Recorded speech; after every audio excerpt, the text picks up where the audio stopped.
Welcome to the Make Me Whole podcast. I'm your host, Josette Rosado, and it's time to talk getting past what's difficult, trusting our own abilities to do more, and keeping it that way. Hey there, and welcome back. I'm so glad that you are here today. Have you ever had something you really wanted to do, or someone that you really wanted to meet, but you never thought you'd get there? Guys, let me tell you what I just got to experience. Back in August, I believe, I got this email from Ticketmaster. I'm signed up because I like to see the shows and whatever is coming to town, and really haven't since the pandemic because, COVID. But this email that came in said that one Miss Rachel Hollis was coming to Charleston. Oh my gosh, Rachel Hollis. Now, if you've listened to this podcast, you know that I've spoken about Rachel Hollis in the past. Who is she? Well, she's an American author and a motivational speaker. She wrote the books Girl Wash Your Face and Girl Stop Apologizing. If you haven't read them yet, listen, go pick them up because they are game changers at this point. Back to what happened. So I get this email and I'm looking at it and I'm going, but she's coming to Charleston. I have to see her. I mean, how can I not see her? I'm going to get so mad if I don't buy this ticket. And of course, my family was like, you got to buy tickets. And I was like, well, I don't have anybody to go with really. And my daughters were like, so what? I said, well, I also, it's on a Sunday. I got work the next day. So what? Well, I have to pay for, school and getting everybody ready for the school year. So what? And I swear it took me weeks to get the nerve to go ahead and buy this ticket. And I don't know why, but I do know that not having done so would have devastated me. So I did just that. I went by myself and I was okay with that because I really think that I get this chick and didn't really know too many people who did. And plus, I wanted to experience it in my own way. When I got there, I was, of course, a little uneasy because you're walking into a place that you don't necessarily know or people that you don't know. And it was at the Riviera Theater in downtown Charleston. Now, please understand, this theater is not too big. It holds probably 600 people. And I had chosen a seat that was within a good range, not knowing that it was about 20 feet from the stage and I was going to be able to see her so close. I came in, there was music playing. She has a DJ that she travels with and does her shows with, and he kind of is like the hype man. So when you came in, he's playing music and I'm kind of listening, but not really hearing it as I'm trying to figure out where I'm sitting and just getting myself settled in. And as it was getting closer and closer to the time that she was coming out, this guy was just going all out. Now you have to set the scene. Here I am with my 40 plus age, walking into this place as if my poop don't stink. And there's all these younger people around me. I turned around, I saw a couple of older people. I was like, hey, yeah, you get it. I understand you. You understand me. And this guy is playing pretty typical music, stuff that you'd hear now. And then he starts throwing 90s old school R&B. And I'm just jamming. I'm sitting there in my seat. I'm singing. And then everybody starts to get up and they start dancing. And I'm like, okay, well, this is a vibe. I'm feeling it. And this guy is doing his job. Let me tell y'all, pumping everybody up, doing the thing. I'm sitting there like, hey, this is really great. And out comes Rachel. Oh my goodness. I was starstruck. I could not even believe she was real. I'm sitting there and I'm looking at her, I'm feeling the energy. I'm just like, wow, this is somebody that I've deep dive into her books. It was her books that pretty much got me through so much of the trauma that I experienced after the pandemic and through the pandemic and around family crises. And I'm looking at her and I just thought, this is freaking amazing. I promise you, I couldn't get the smile off my face. And what did she do? She did the thing. She was so real about who she was and what she did and why, and told us this story about how she, this very successful author, motivational speaker, person who has made millions of dollars in what she does, she went to a Paul McCartney concert recently. And the long and the short of it is that she had a panic attack. And she described in detail what that panic attack looked like, what it was for her, what the people around her were doing, especially her partner, and how they were able to and not able to help her.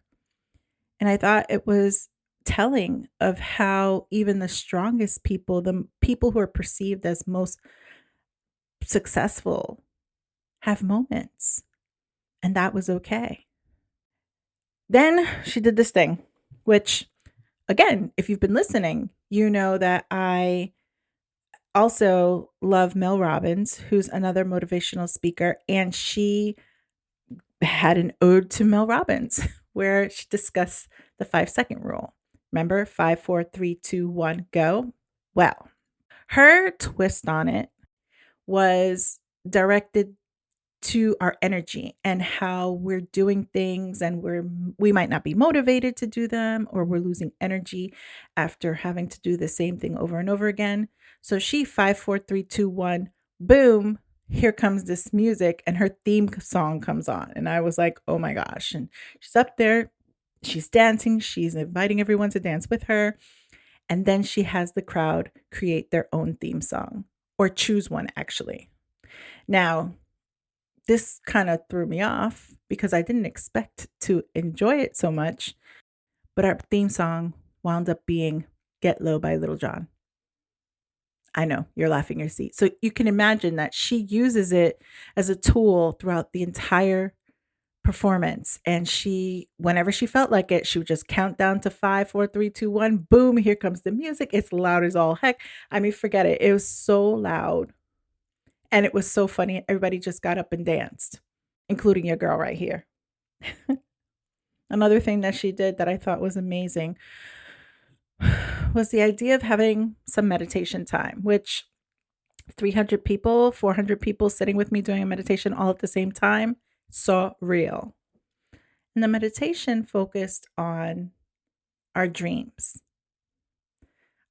of what we'd like to become, of who we'd like to be, of what we'd like to do, how we want to create it, how we want to define it, and saying it out loud. We did. We actually did that. We turned to somebody who we didn't know and we talked about our dreams and the things that we'd like to accomplish. And I met this wonderful young woman named Julie, who was a former educator and who was ready to take on a course for people just like her who are trying to find strength through their vulnerability and do it online. She was really sweet and I just felt the energy. And when I described what my dreams were to her, she gave so much support. And I thought, this is good. This is the vibe, y'all. This is exactly what it needs to be. Like minded people just giving each other support. So we go on. She gives her talk. She finishes. And I'm sitting there blown away, just blown away. What were some of the themes? Of course, as she reiterated, I mean, We have to believe in ourselves. We have to believe in ourselves before anybody else does. Because there are going to be those people who are going to look at us and want to know about our dreams and want to put their 2 cents in or criticize or say, I think you should do this or I think you should do that. And it doesn't coincide with what we want to do. So we have to believe in ourselves. We have to be authentic. I've never seen a performer be so authentic for no reason, for no gain. She was just real and spoke to the deeper side of me. The parts where I have a hard time trusting or I have a hard time remembering that I have a crowd, a tribe of people that I can trust and who trust me and who lift me up. And of course, one of the most important themes that she brought up was focusing on your efforts, being intentional. God, I have said that over and over again. You want something, you have to intentionally put yourself in there to get it. Intentionally do the actions. Don't wait for it just to come. Nobody's coming. Nobody's coming to do this for you. If you want something, if you have a dream, not only do you deserve it, but when you are working towards it, you have to put your whole behind in there to do it. So, again, if you have never read anything by Rachel Hollis, go read her books. Girl, Wash Your Face. Girl, Stop Apologizing.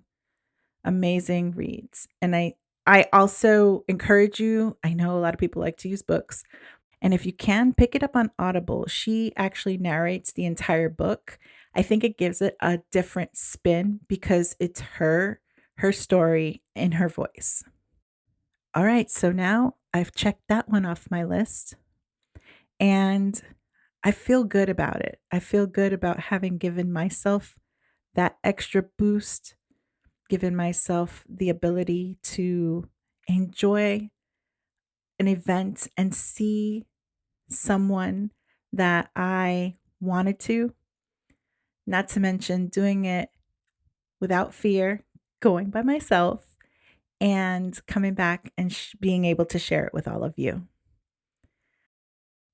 What's your dream? How close are you to getting it? What do you have to do to see it happen? I believe with enough authentic intention, you can get there.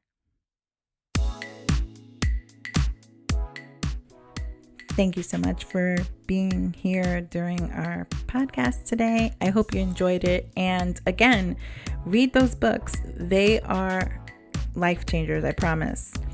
Reach out to me if you'd like to. You can find me on email at makemewhole@bossesofbliss.com. Also on Facebook and Instagram at Bosses of Bliss and TikTok at Blissful Boss. Remember, complain less and do more. And I'll see you on the next one. Bye.